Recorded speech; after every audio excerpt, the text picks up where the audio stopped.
요한계시록 22장 1절부터 7절 말씀까지 보겠습니다.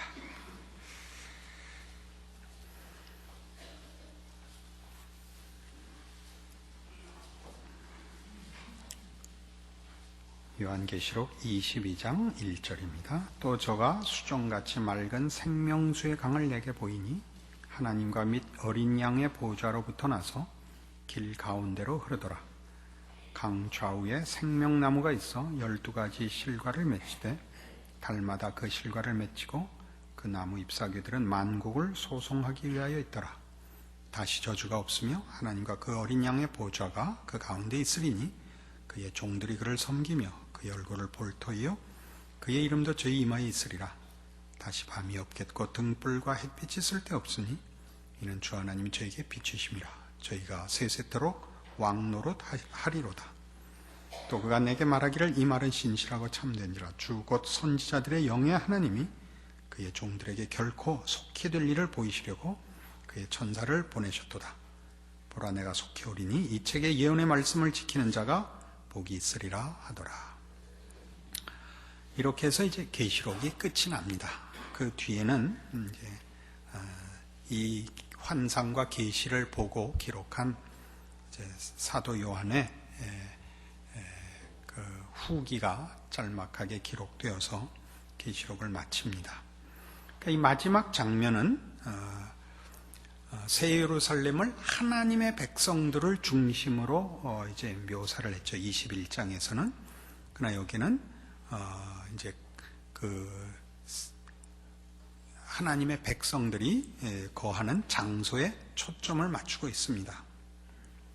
여기 중심되는 내용은 새 예루살렘의 중심이 하나님의 보좌라는 사실과 또 그와 함께 언급되는 생명나무의 존재가 크게 두드러지게 부각되고 있는 것을 봅니다.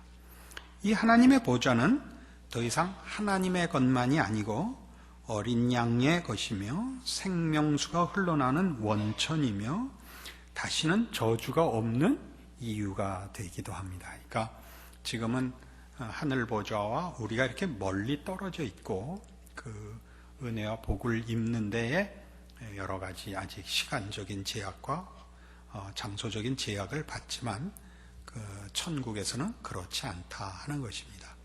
하나님의 통치의 은혜로움과 복된 것들을 거기서 아무런 장애와 부족함 없이 우리 모두가 누릴 것이라 그렇게 얘기를 하죠. 그리고 이 말하자면 천국은 생명나무가 이제 중심이죠.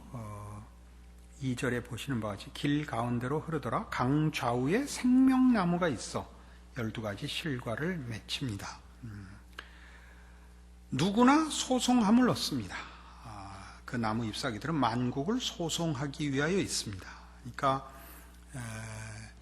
에덴 동산의 그 복된 것들의 완전한 회복을 설명하고 있는 것이죠.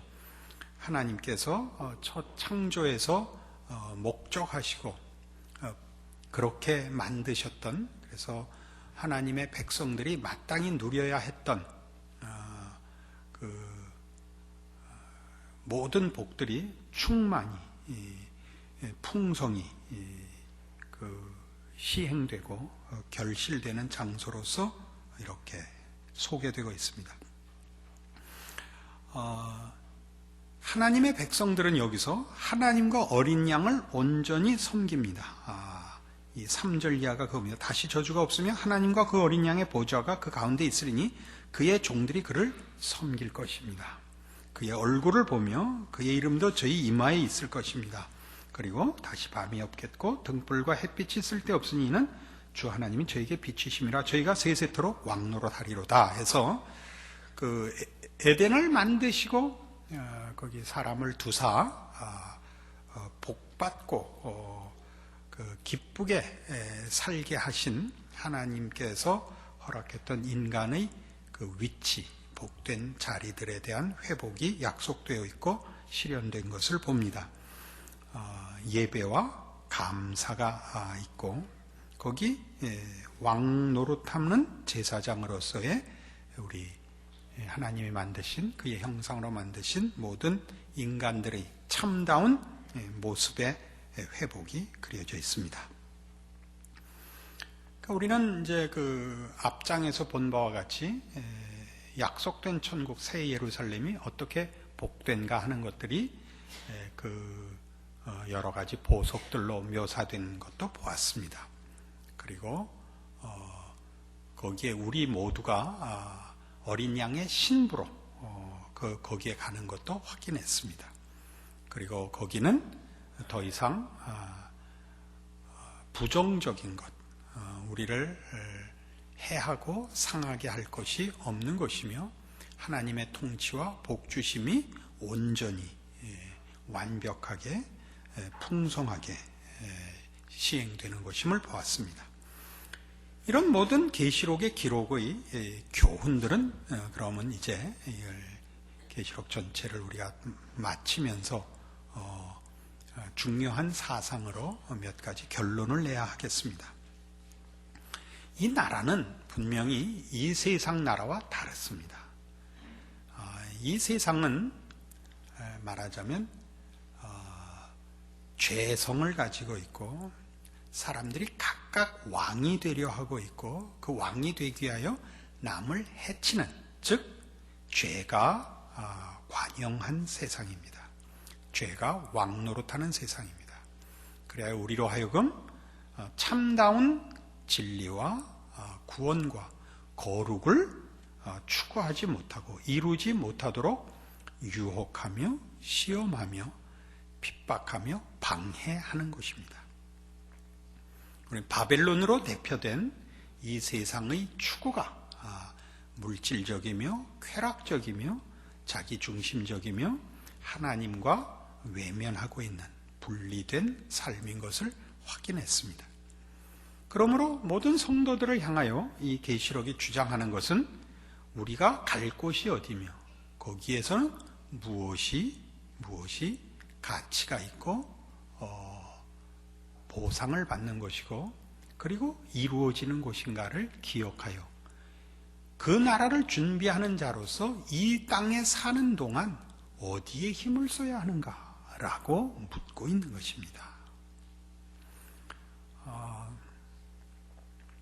오늘 제가 소망회에 들어갔었습니다. 그 소망회 담당 이대원 목사님이 장지에 가는 바람에 대타로 제가 소망회를 들어갔죠. 소망회에 계시는 우리 어른들은 겸손하심으로 그랬겠습니다만 이제 나이 들어 기도하는 책임만 남았습니다 식으로 이제 표현하기를 좋아하시고 표정들도 그러세요. 그러나 우리가 성경을 보면 하나님이 오늘 그 예를 바울을 제가 들었습니다만 바울의 경우에 바울을 쓰기 위하여 하나님이 얼마나 바울을 인간적인 생각을 꺾어 놓는지 모릅니다. 시작부터 스데반을 죽이는 걸로 시작해서 고린도후서 11장에 기록된 내용들을 보면 그가 40에 하나 감한 매, 그러니까 39대짜리 극형을 매를 5번이나 맞고 3번 태장으로 맞고 3번 파손하는데 일주일을 기품해서 보내고 여러 번 여행에 강의 위험, 이방인의 위험, 동족의 위험을 받고 또 굶고 춥고 헐벗었다고 기록하고 있습니다. 그런 것들은 우리가 생각할 때 얼핏 생각할 때 하나님의 일을 하는데 분명히 방해 요소들입니다. 게다가 그는 쩍하면 감옥에 갇히곤 했습니다. 그러나 바울이 고백한 것 같이 내가 매였을지라도 하나님의 말씀은 매이지 않았다라고 고백하는 것 같이 바울은 우리 세상적인 조건으로 형통할 때 일을 한 것이 아니라 세상적인 형편으로 가장 어려운 가장 나쁜 조건 속에서 일을 하도록 부름을 받습니다. 고린도후서 12장에 가면 내가 약할 그때 곧 강함이라 라는 고백이 터져 나오는 것을 봅니다. 사실 우리가 신앙생활하면서 제일 어려운 대목이 뭐냐면 세상에서 힘쓰는 것으로 하나님을 위하여 살겠다고 하는 이 이상한 혼합입니다. 건강해야 일하고 똑똑해야 일하고 가져야 일하고 능력이 있어야 일한다고 생각하는 것만큼 이상한 신앙이 없습니다. 그건 조금만 잘못 가면 세상에서도 잘 먹고 잘 살고 천국 가서도 잘 먹고 잘 살겠다는 양다리 걸치기가 되는데, 근데 처음부터 그런 나쁜 마음을 먹어서 그렇게 가는 게 아니라 주를 위한 열심과 진심이 이렇게 어느 곳에선가 슬쩍 말하자면 시험을 받아 자기도 모르게 둘을 혼합해 버립니다. 그렇지 않습니다. 그건 다 하나님이 하시기 나름입니다. 하나님은 약한 자를 들어 쓰실 수 있고 강한 자를 들어 쓰실 수도 있고 있는 자로 쓰실 수도 있고 없는 자로 쓰실 수도 있습니다. 오병이어가 보리떡 5개와 물고기 2마리가 있어야 되는 게 아니라 일병일월에도 상관이 없는 것이죠. 언젠가 설명했죠. 제 호가 일병이라고. 박일병. 어디선가 누가 1호가 나올 것입니다. 심1호 이렇게 누가 나올 것입니다. 심씨가 또 누가 있나 모르겠는데, 그게 적을수록 더 멋있죠, 안 그래요? 오병이어로 5,000명 먹인 것보다 일병 반으로 5,000명 먹였다면 더 폼나죠. 하나님은 그렇게 일하세요. 그러니까 이런 거 속으시면 안 돼요. 이런 거 배우려는 거죠. 무엇이 영원한 것인가? 어떻게 하나님은 일하시는가? 이거 우리가 기억해야 됩니다. 두 번째로 우리가 가져야 할 이 계시록을 통한 교훈은 진정한 예배의 회복의 중요성을 배웁니다. 에베소서 2장에 가시면 성경이 그 성도들을 향하여 이미 서신서에서 이런 말씀을 합니다. 구원 얻은 모든 성도들을 향하여 에베소서 2장 20절에 너희는 사도들과 선지자들의 터 위에 세우심을 입은 자라. 그리스도 예수께서 친히 모퉁이 돌이 되셨느니라. 그의 안에서 건물마다 서로 연결하여 주 안에서 성전이 되어가고 너희도 성령 안에서 하나님의 거하실 처소가 되기 위하여 예수 안에서 함께 지어져 가느니라 라고 얘기합니다. 그러니까 말하자면 천국은 우리가 우리 아버지 하나님과 예수 그리스도와 성령 하나님과 함께 사는 완벽한 그 장소요 자리일 것입니다만은, 이 땅에서도 우리가 교회 공동체 속에서는 같은 신앙과 같은 약속과 같은 소망을 가진 하나님의 백성들이 말하자면 이 마지막에 가서 허락되는 천국의 완성된 복들을 이 지상에서 가장 근접하게 누리는 유일한 장소요 모임이라고 가르치고 있습니다. 거기 성령 안에서 하나님의 거하실 처소가 되기 위하여 예수 안에서 함께 지어져 가는 것, 이것이 교회입니다. 우리는 이 최후에 허락될, 그리고 영원히 허락될 새 예루살렘을 교회 안에서 맛볼 수 있어야 됩니다. 이건 우리는 함께 가야만 이걸 합니다. 지어져 가는 건 함께 지어져 간다고 되어 있습니다. 우리의 신앙은 너무 개인적입니다. 그러니까 개인적으로는 신앙에 상당히 높은 경지와 상당히 대단한 소원을 갖고 있으면서도 한국교회 교회에서의 훈련의 가장 부족한 부분은 그걸 둘이 함께 하는 데는 굉장히 약하다는 사실입니다. 개인의 경쟁적인 신앙의 열정과 업적들이 크고 소원도 큰데 같이 하는 건 영 할 줄 몰라서 같은 교회 내에서도 서로 이렇게 친하기가 어렵고 서로 받아주고 기다리고 하는 이런 부분에 대한 신앙적인 덕목들은 대단히 약합니다. 그러니까 무슨 얘기를 함께 하거나 뭐 회의를 하든 뭐 토론을 하든 아니면 뭐 일반적인 사담을 나누든 얘기를 맞아 그래 이런 얘기보다는 이게 더 많단 말이에요. 저희 아들애가 이제 중국 가서 그 중국말을 배워오더니 제일 재밌는 게 이거래요. 우리나라는 이 말을 하면 예 이렇게 하죠. 근데 일본 말은 조금 더 이런 부분에 분명해서 하이 이게 그냥 쫄따구가 어른 말 듣듯이 이렇게 하이 하는데, 중국말은 아주 웃긴데요. 이렇게 한대요. 그게 기분 나쁘게 하는 게 아니고, 우리 일본 사람식으로 하면 그게 하이고, 우리가 하면 네 하는 게 이제 그 중국 친구들이 놀러 와서 같이 영화 구경을 갔는데, 설교하다 영화 구경 간 얘기해도 되나? 그게 이제 중간에 그 장면 속에 이제 그 좀 충격적인 장면이 나온 거예요. 그 다 한국 관객들이 다 이러고 있는데 중국 애들만 하이야 그래갖고 모두가 뒤집어진 거예요. 이 비장한 순간에 이런 이 쫄아든 마음을 이렇게 풍선 터뜨리듯이 발언하는 사람들이 없어요. 그 사람들 그게 놀래는 거예요. 놀래는 게 대단히 풀이 안 매겨져 있죠. 중국은 넉넉한 마음을 가지시라고 얘기한 거예요. 이렇게 누가 얘기하면 그러지 마시고, 본인은 뭐 중국 태생이라 그런지 모르지만 그 놀래면 같이 놀래주고, 누가 속상한 얘기하면 제일 꼭 너 속상하겠다 그러세요. 거기서 재수없게 내가 자른다 그랬어요. 이거 제 방에 오면 각종 크기의 가위가 있습니다. 이러지 마세요. 기다려 주셔야 돼요. 정답을 몰라서 못하는 경우보다 아는데 안 되는 경우가 더 많아요. 기다려 주세요. 너 속상하겠다. 너 혹시 돈 있으면 우리 같이 냉면 사 먹자 그러세요. 꼭 그러세요? 이게 그 얘기예요. 같이 가야 돼요. 그러니까 이제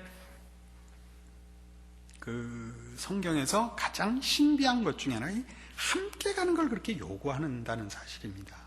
그러니까 중요한 신앙의 그 실천 혹은 훈련으로서 부부가 아주 중요한 거고요.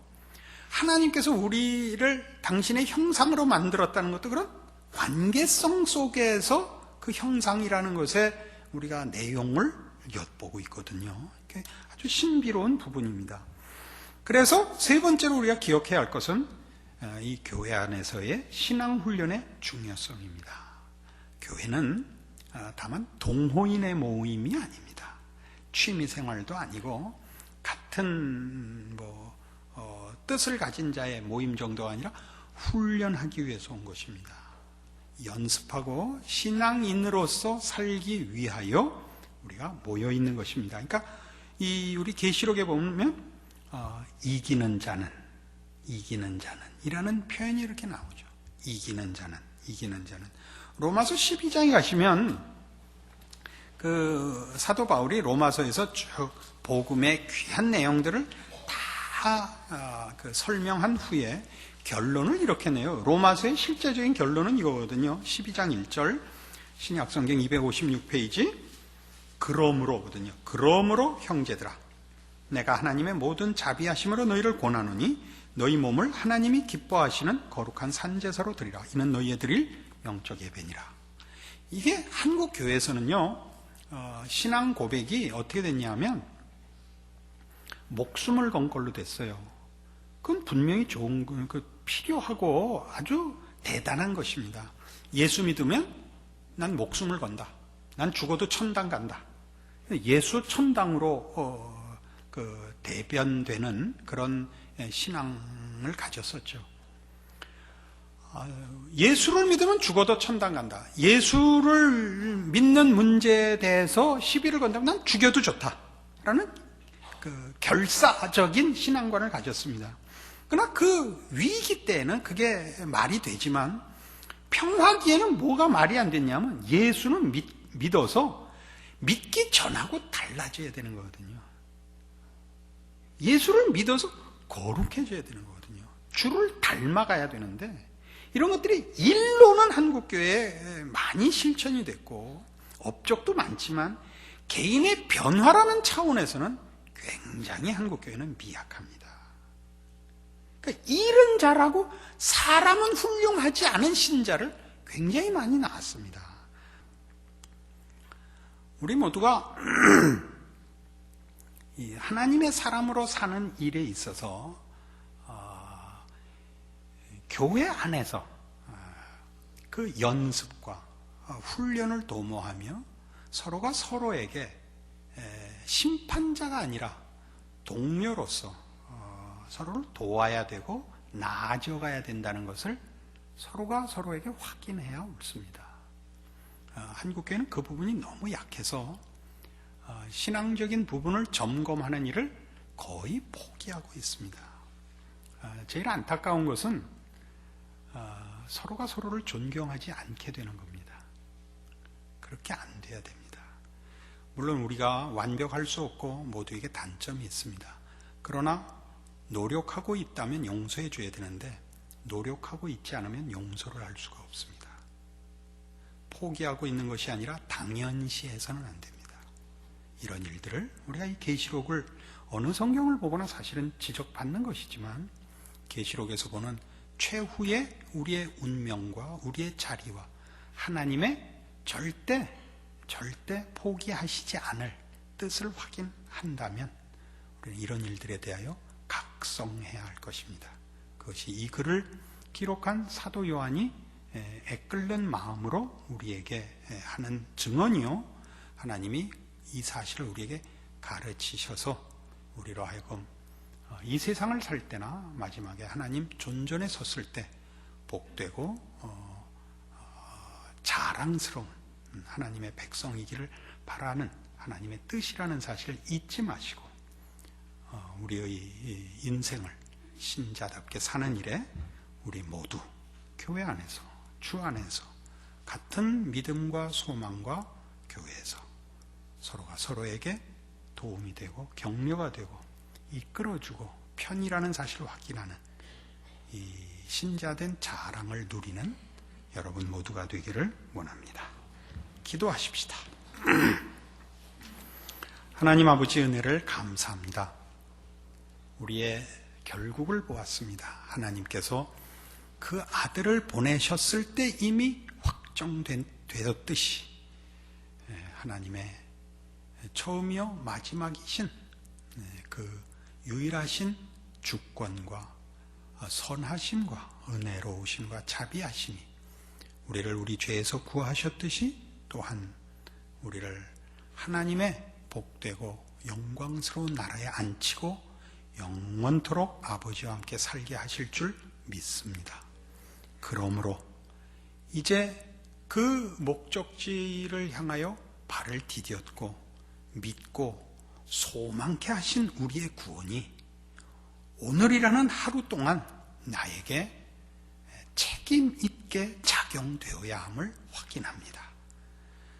하루하루 그냥 넘어가지 말고 하나님의 사람으로 노력하고 애쓰고 울고 기도하고 서로 돕고 협력하여 주께서 허락하신 구원과 이루실 구원을 만들어 나가는 저희들, 저희 교회 되게 하여 주시옵소서. 예수님 이름으로 기도합니다. 아멘.